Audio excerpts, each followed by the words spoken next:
بعض لوگ یہ سمجھتے ہیں کہ بھئی ذکر زبان سے کرنے کا کیا فائدہ. بس اوقات ایسا ہوتا ہے ذکر شروع کیا، اب ذہن کہیں اور چلا گیا، دل کہیں، دماغ کہیں، اور زبان سے ذکر ہو رہا ہے، تو کیا فائدہ اس کا. اور ایک کسی نے شعر بھی کہہ دیا کہ بر زباں تسبیح و در دل گاؤ خر، این چنی تسبیح کیا دارد اثر. کہ زبان پہ تو تسبیح ہے، سبحان اللہ آدمی کہہ رہا ہے، اور دل میں گائے کا اور گدھے کا خیال آ رہا ہے. تو وہ شاعر کہتا ہے کہ این چنی تسبیح کیا دارد اثر، ایسی تسبیح کیسے فائدہ پہنچائے گی، کیا اثر کرے گی.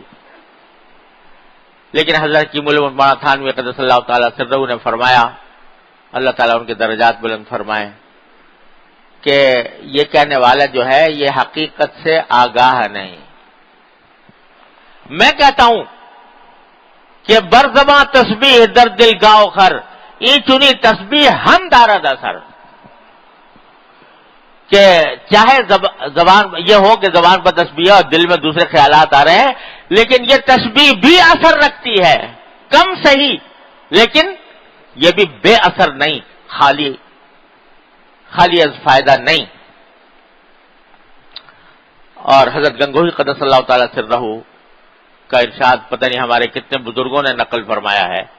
حضرت گنگوہی رحمۃ اللہ علیہ جو قطب الارشاد، ان کا یہ ارشاد نقل فرمایا ہے. وہ فرماتے تھے کہ اللہ کا ذکر خواہ کتنی ہی بے دھیانی سے ہو، کتنی ہی بے دھیانی سے، بے توجہی سے ہو، یہ خالی اثر نہیں رہتا. یہ رفتہ رفتہ پھر اس وقت تو بے دھیانی سے ہو رہا ہے، بے توجہی سے ہو رہا ہے، لیکن یہی پھر آگے بڑھ کر اللہ تعالیٰ کے فضل و کرم سے قلب کی توجہ کا رخ بھی موڑتا ہے. جو لوگ یہ سمجھ کر کہ زبانی ذکر کرنے سے کیا فائدہ، جب ذکر کو چھوڑ بیٹھتے ہیں یا نہیں کرتے تو وہ کبھی منزل تک نہیں پہنچ سکتے، وہ کبھی منزل تک نہیں پہنچ سکتے. یہ ذکر لسانی ہی ہے جو سیڑھی ہے، جو راستہ ہے ذکر قلبی پیدا ہونے کا.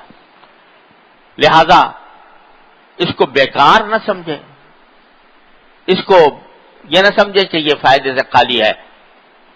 جس کو یہ ذکر کی نعمت نصیب ہو جائے تو اللہ تبارک و تعالیٰ کے فضل و کرم سے انشاءاللہ کبھی نہ کبھی منزل تک پہنچے گا.